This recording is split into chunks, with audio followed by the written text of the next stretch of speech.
Shalom jemaat yang dikasihi Tuhan, puji Tuhan. Hari ini kita masih diberikan kesempatan untuk beribadah. Mari kita memberikan yang terbaik untuk menyenangkan hati Tuhan melalui pujian penyembahan kita. Sebelum kita memuji Tuhan, kita mau berdoa. Bapa di dalam surga, kami bersyukur buat segala sesuatu yang sudah Tuhan kerjakan dalam hidup kami. Pagi hari ini kami masuk hadirat-Mu. Mari urapi kami semua supaya kami belajar memberikan yang terbaik untuk menyenangkan hati-Mu, dan semuanya hanya untuk hormat kemuliaan nama Tuhan. Di dalam nama Tuhan Yesus kami siap memuji memuliakan nama Tuhan. Haleluya, amin. Mari kita mengundang Roh Kudus untuk hadir, memenuhi setiap hati kita, memenuhi setiap jiwa dan pikiran kita. Hanya Roh Kudus yang kami rindukan, hanya Roh Kudus yang kami nantikan.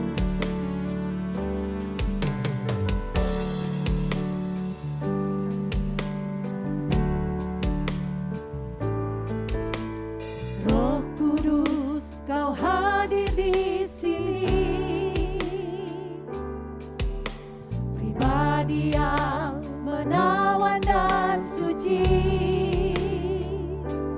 Ku rindu mendekat, mengerti hatimu, berjalan dalam kehendak-Mu. Sekali lagi katakan, Roh Kudus, Kau manis dan lembut,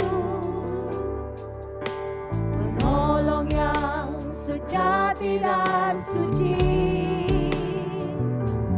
Ku rindu mendekat, mengerti hatimu, berjalan dalam kuasa-Mu. Bekerjalah ya Roh Kudus, bertahtalah lebih lagi.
kuasa Roh Kudus. Kami merasakan aliran kuasa memenuhi setiap kami di tempat ini.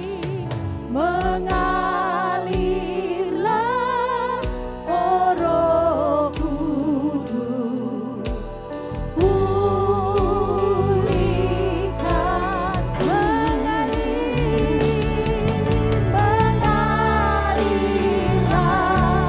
kuasa Roh Kudus. Roh Kudus mengalir dalam hidup kami. Tempat ini mengalirlah, oh Roh Kudus, pulihkanku. Mengalirlah, Mengalirlah, oh Roh Kudus, mengalirlah, oh Roh Kudus, mengalirlah, oh Roh Kudus, pulihkanku. haleluya. Mari Roh Kudus mengalir, memenuhi setiap hidup kami, memulihkan setiap hidup kami. Saat ini kami siap memuji, memuliakan nama Tuhan Yesus, Raja di atas segala raja. Yang siap memuji, memuliakan nama Tuhan. Mari sama-sama katakan, amin. Haleluya. Semua jemaat saya jemput untuk bangkit berdiri.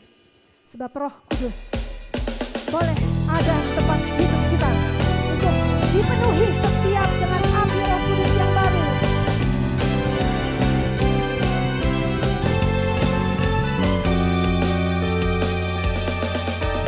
Roh Kudus, Roh Allah, bakar hati dan jiwaku. Apimu bakarku, jadi korban persembahan. Coba bibir hati dan pikiran.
kami yang haus dan lapar akan urapan Roh Kudus yang selalu baru dalam hidup kami. Yes.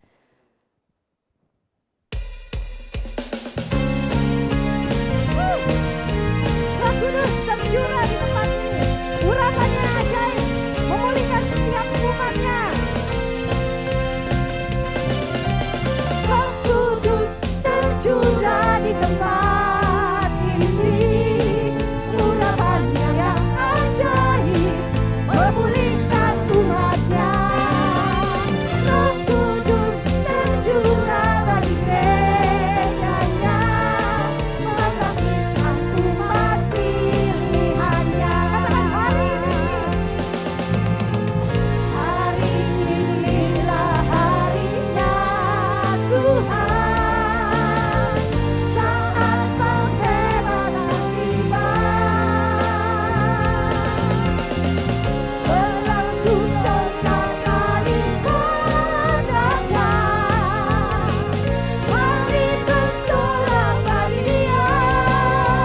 Hei, anggur baru tercurah, penuhi umatnya dengan sukacita. Minyak baru tercurah, urapi umatnya, nyata kuasanya. Anggur baru tercurah, penuhi umatnya dengan sukacita. Minyak baru tercurah, urapi umatnya, nyata kuasanya. Nyata kuasanya. Nyata kuasanya. Haleluya.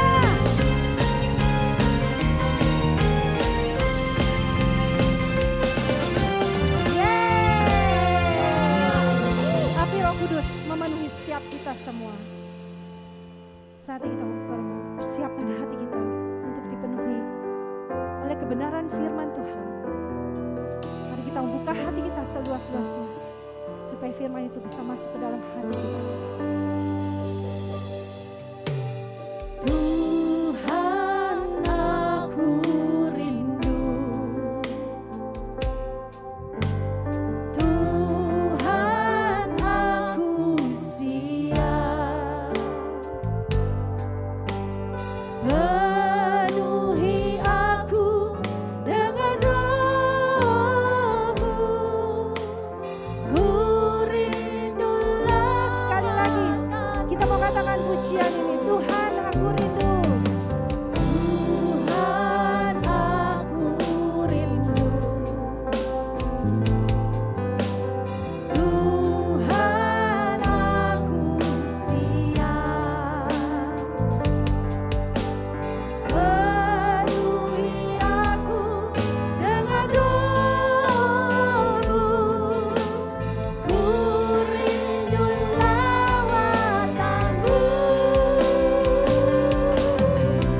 Ku rindukan Kau hadir di sini saat ini, Yesus.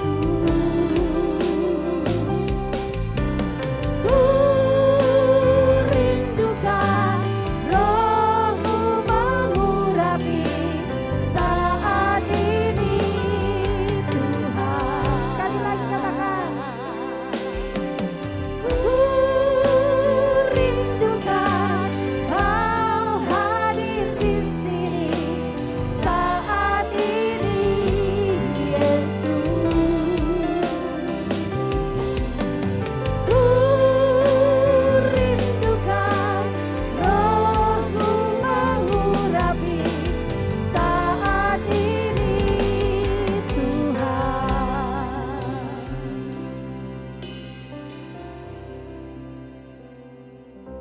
Shalom, salam sejahtera di dalam kasih Tuhan Yesus Kristus.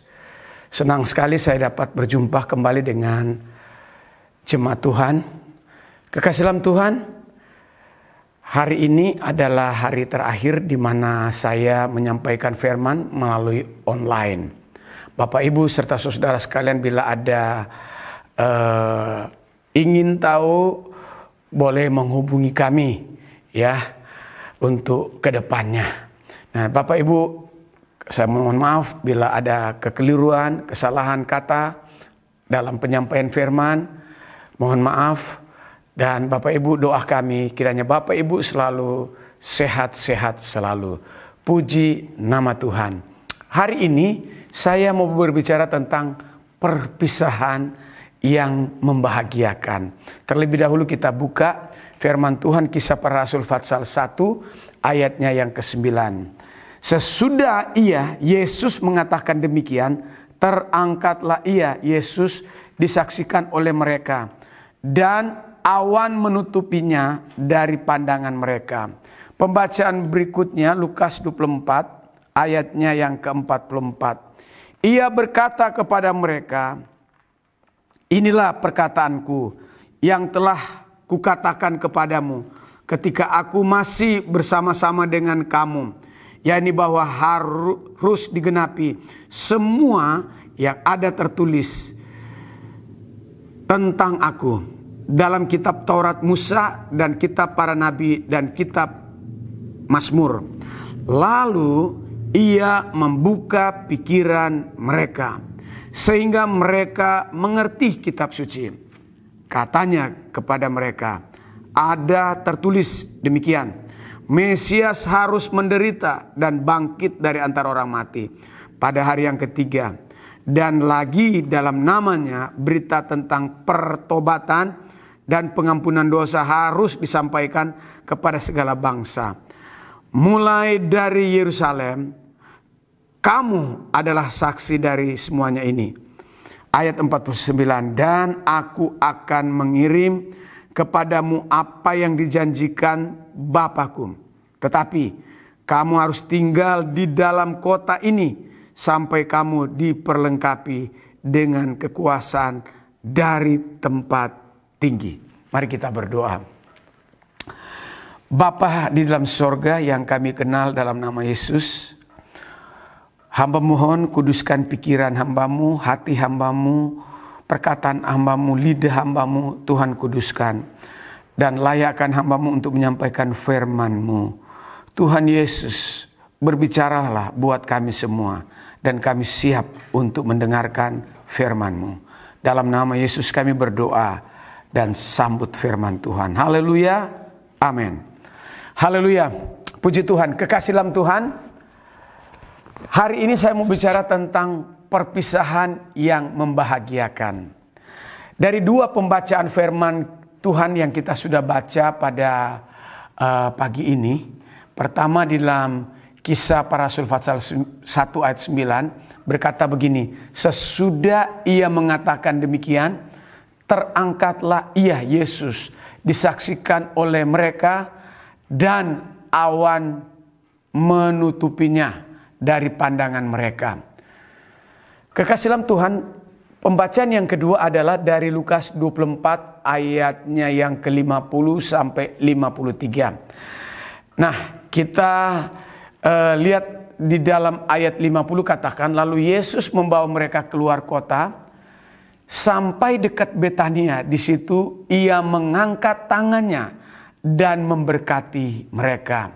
Dan ketika ia sedang memberkati mereka, ia berpisah dari mereka dan terangkat ke sorga.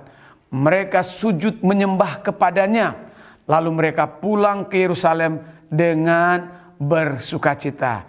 Itulah sebabnya tema yang saya sampaikan pada pagi ini, perpisahan yang membahagiakan.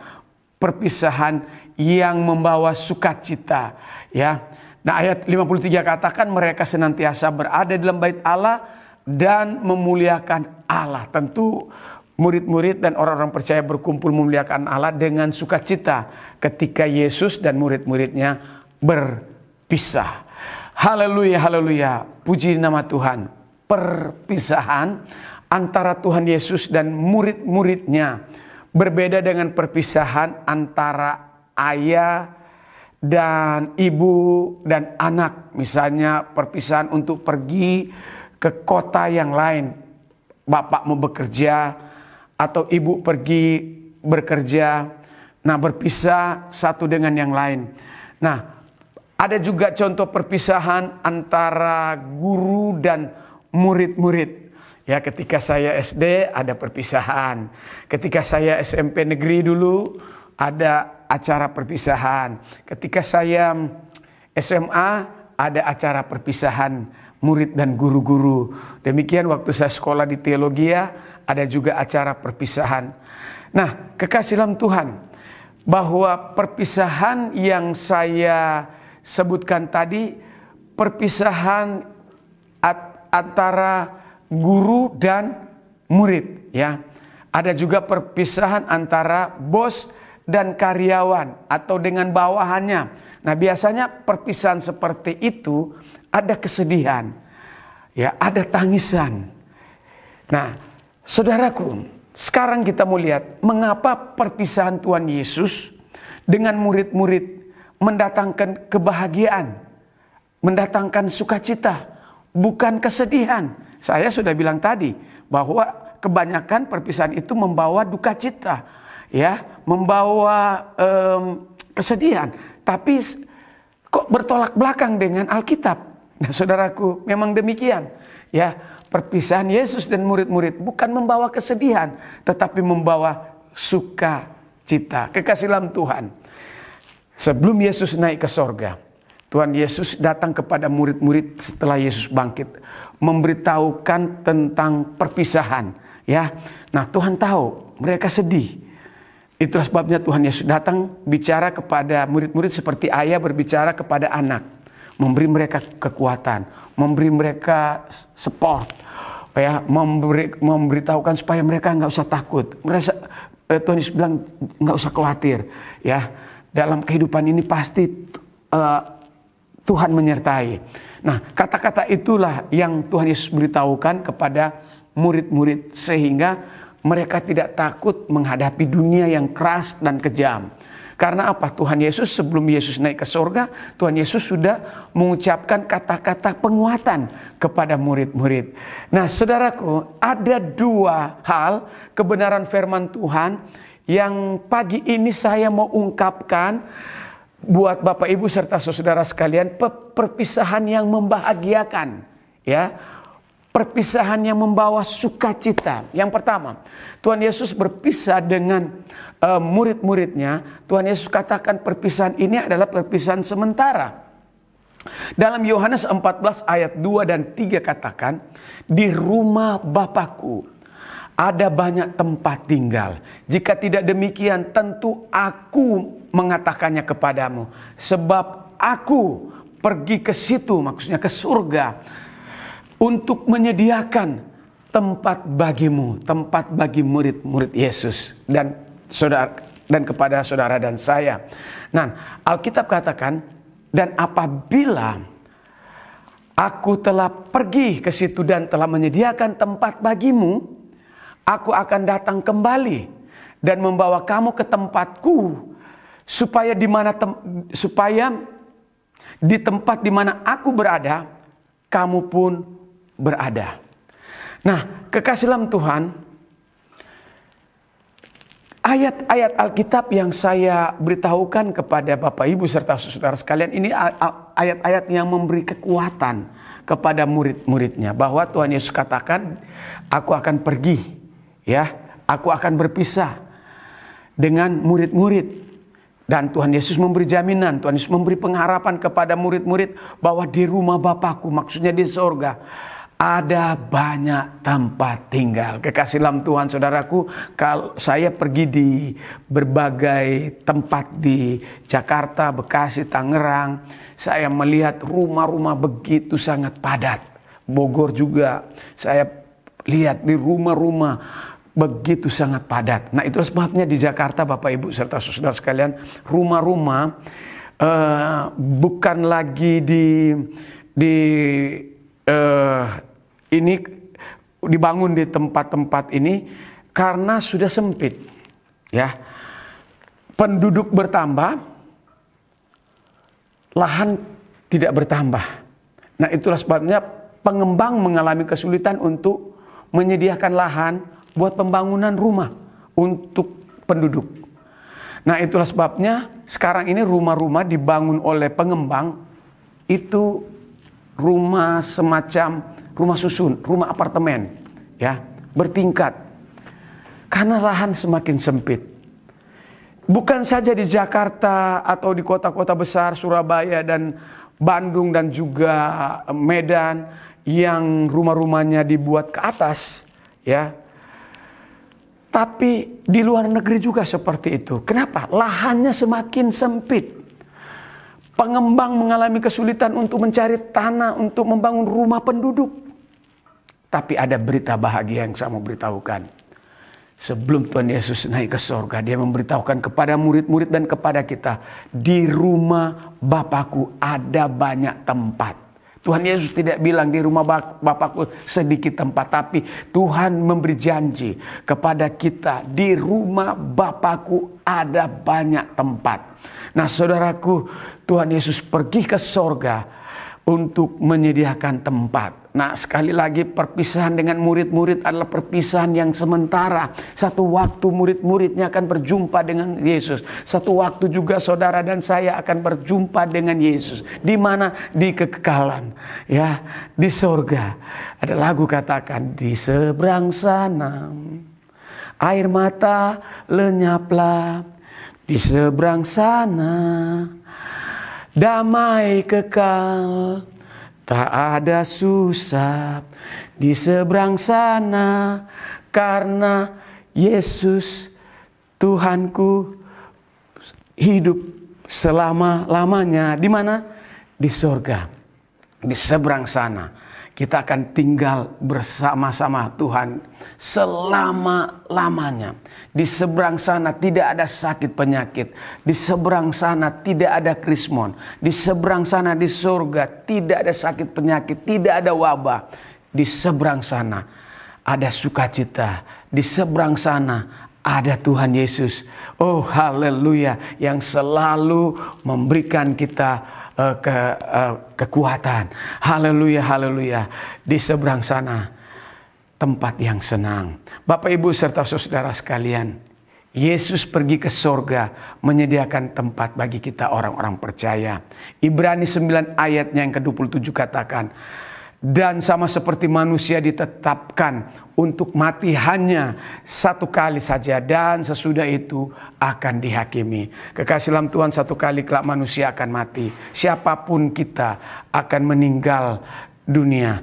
Tapi satu waktu, saudaraku, kita akan dikumpulkan bersama Yesus di sorga. Kekasih dalam Tuhan, setiap orang akan berpisah dengan keluarga. Dalam arti meninggal dunia. Kematian adalah suatu yang pasti. Manusia harus hadapinya. Ya, tapi saya mau beritahukan, pastikan kalau kita meninggal di dalam Tuhan. Haleluya. Orang percaya harus bersyukur bahwa kematian bukanlah akhir dari hidup kita. Di dalam 1 Tesalonika 4 ayat yang ke-14 katakan, karena jikalau kita percaya bahwa Yesus telah mati dan telah bangkit, maka kita percaya juga bahwa mereka yang telah meninggal dalam Yesus, garis bawahi, meninggal di dalam Yesus, akan dikumpulkan Allah bersama-sama dengan Dia. Saudaraku, mungkin ada Bapak Ibu bertanya, apakah ada orang yang meninggal di luar Tuhan? Ada banyak. Misalnya bunuh diri, ya, gantung diri, minum racun, itu meninggal tidak bahagia, meninggal di luar Tuhan. Nah, orang yang meninggal belum waktunya, itu tempatnya di neraka. Itulah sebabnya Alkitab melarang orang bunuh diri. Ya, sekali lagi Alkitab katakan Allah melarang orang bunuh diri. Jadi kalau kita ada masalah, kesulitan, masalah ekonomi, masalah keuangan, saudara berdoa agar supaya Tuhan akan menolong Bapak Ibu, sehingga Bapak Ibu serta saudara sekalian bisa keluar dari kesulitan dan kesukaran yang ada. Jangan saudara ambil jalan pintas, karena kalau kita cari jalan pintas, mengakhiri hidup, mati di luar Tuhan, tempatnya di neraka. Alkitab katakan, pastikan kalau kita meninggal di dalam Yesus. Ya, kalau orang meninggal dalam Yesus Kristus akan dikumpulkan Allah bersama-sama dengan Kristus di sorga. Orang percaya satu kali kelak akan dikumpulkan di mana? Di sorga, haleluya. Akan ada pertemuan besar-besaran, ada reuni besar-besaran di sorga. Itulah sebabnya mari kita persiapkan diri kita. Mari kita hidup benar, hidup suci, hidup kudus, ya.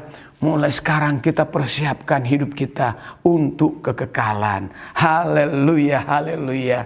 Puji Tuhan. Yang kedua dan yang terakhir, Yesus Tuhan naik ke sorga agar supaya Roh Kudus datang menjadi penolong bagi kita orang percaya. Haleluya, haleluya.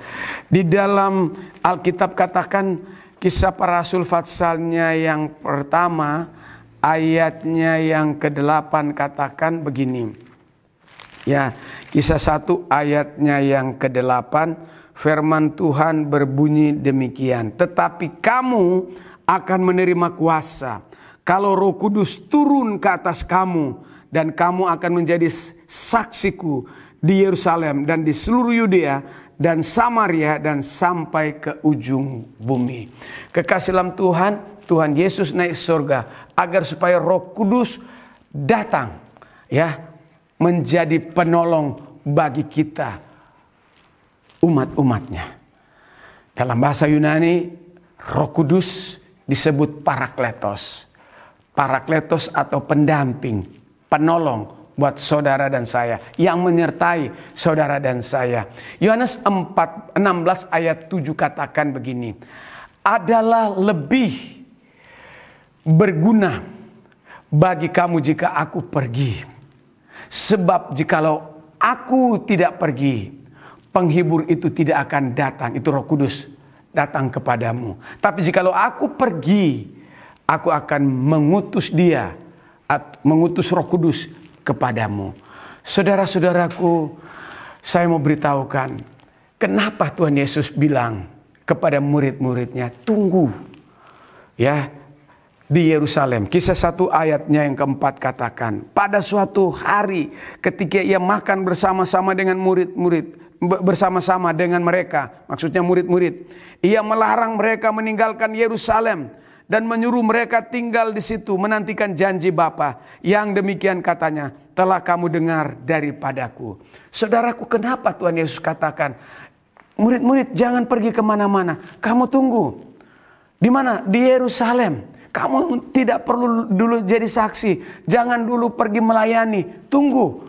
Apa itu yang mereka disuruh tunggu janji Bapa itu yang disebut oleh Tuhan Yesus? Yaitu Roh Kudus. Kenapa Tuhan Yesus katakan bahwa Tuhan Yesus akan naik ke sorga? Ya, adalah lebih berguna bagi kamu jika aku pergi ke sorga. Kenapa Tuhan Yesus katakan demikian? Ya, sebab jikalau aku tidak pergi, maksudnya Yesus tidak pergi ke sorga, Roh Kudus itu tidak turun kepada murid-muridnya. Jadi penting sekali Roh Kudus itu bagi murid-murid, bagi kita juga. Amin. Bapak, Ibu serta saudara sekalian, saya mau beritahukan, Tuhan Yesus katakan kepada murid-murid, tunggu. Kenapa? Tunggu janji Bapa, karena Roh Kudus itu akan datang, akan turun untuk memenuhi murid-murid. Haleluya. Roh Kudus itu sangat penting, ya, bagi orang-orang percaya. Roh Kudus, Alkitab memberitahukan tugasnya apa, Pak Pendeta? Pertama, dia menginsafkan saudara dan saya dari dosa. Itu dalam Yohanes 16 ayatnya yang ke-7. Yohanes 16 ayat 8 katakan, fungsi daripada Roh Kudus mengajar, mengingatkan kita. Yohanes 14 ayat 26, ya, Dia mengingatkan kita, kalau kita salah, kita berdosa, dia mengingatkan kita. Dalam Kisah 1 ayat 8 yang baru saja kita baca bahwa Roh Kudus itu menolong kita untuk apa? Menjadi saksi. Menjadi saksi dimanapun kita pergi, kita diberikan kuasa untuk bersaksi. Diberikan kuasa untuk mendoakan orang berdosa menjadi orang benar. Kita diberikan kuasa untuk menyembuhkan orang. Kita diberikan kuasa oleh Tuhan untuk melepaskan, membebaskan orang tertawan oleh kuasa kegelapan. Orang terikat oleh kuasa kegelapan, kita diberi kuasa untuk melepaskan mereka. Itulah pentingnya Roh Kudus. Itulah sebabnya Tuhan Yesus katakan kepada murid-murid, jangan pergi kemana-mana, tunggu janji Bapa. Ya, janji Bapa itu Roh Kudus untuk murid-muridnya dan juga buat saudara dan saya. Kekasih dalam Tuhan, saya mau beritahukan pagi hari ini sebagai akhir, kita harus sadar bahwa tanpa kuasa Roh Kudus kita tidak bisa berbuat apa-apa di dalam pelayanan. Ya, tanpa kuasa Roh Kudus ibarat pelita tanpa minyak. Kuasa Roh Kudus itu harus saudara dan saya miliki. Karena Roh Kudus itu, saya mau beritahukan, sangatlah penting. Nah, bagaimana cara kita menerima kuasa Roh Kudus? Saudara, mudah sekali. Buka hatimu dan undang Roh Kudus. Katakan, Tuhan, aku butuh Roh Kudus. Aku perlu Roh Kudus untuk menyertai saya dalam pelayanan. Tanda orang dipenuhi Roh Kudus. Di Kisah Para Rasul pasal 2 ayat 1 dan 2 mengatakan berbahasa lidah, berbahasa baru, berbahasa roh. Itu tanda orang yang dipenuhi dengan Roh Kudus. Bahasa baru itu, bahasa roh itu Allah yang berikan buat saudara dan saya. Dan saudaraku, sekali lagi, Roh Kudus itu sangat penting bagi murid-murid dan bagi kita. Karena Roh Kudus itulah yang akan menyertai kita sekarang sampai selamanya. Tuhan Yesus memberkati kita semua. Shalom. Puji Tuhan, kita sudah mendengarkan kebenaran firman Tuhan. Saatnya kita memberikan persembahan. Terlebih dahulu kita berdoa. Kami bersyukur Tuhan buat segala berkat-berkat yang Tuhan limpahkan dalam kehidupan kami pribadi lepas pribadi. Sebentar kami akan memberikan persembahan. Kami mau belajar memberi dengan penuh sukacita dan ucapan syukur. Hanya di dalam nama Tuhan Yesus. Haleluya. Amin. Ada gerakan Roh Allah di sini. Di timur, di barat, utara dan selatan.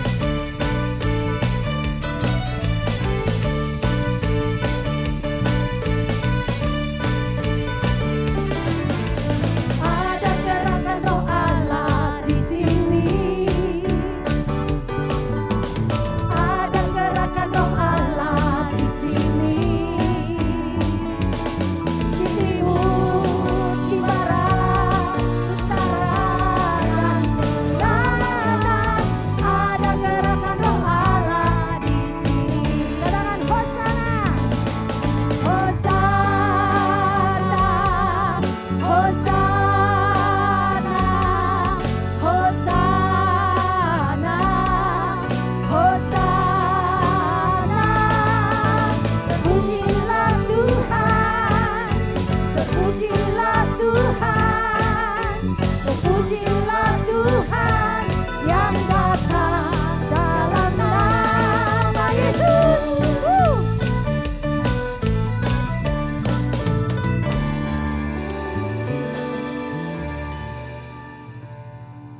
Mari kita mau akhiri ibadah kita pada pagi hari ini. Kita mau minta supaya Roh Kudus memegang setiap tangan kita. Supaya kita bisa berjalan disertai dengan Roh Kudus.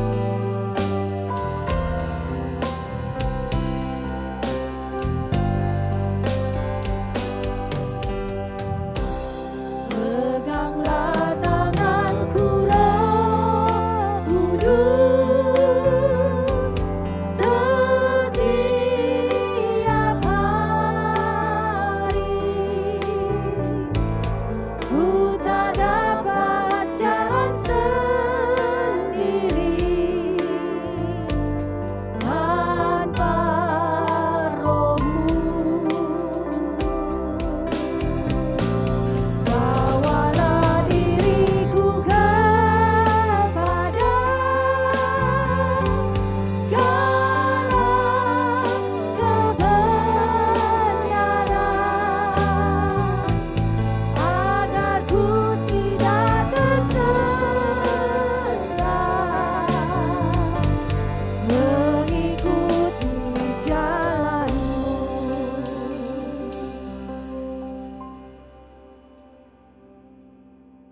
Haleluya. Kekasih dalam Tuhan, mari kita bangkit berdiri dan saatnya kita mohon berkat.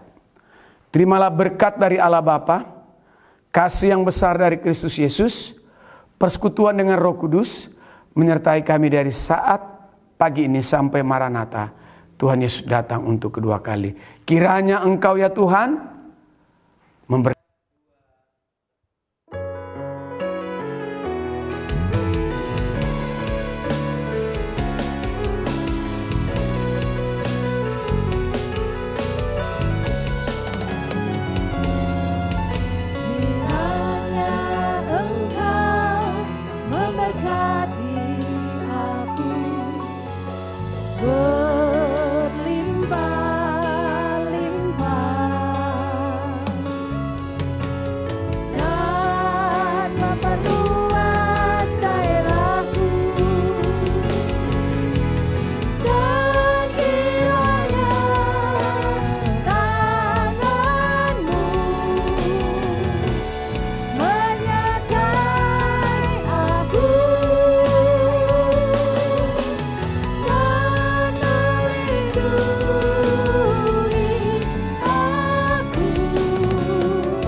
Ibadah telah selesai, Tuhan berkati kita semua. Shalom.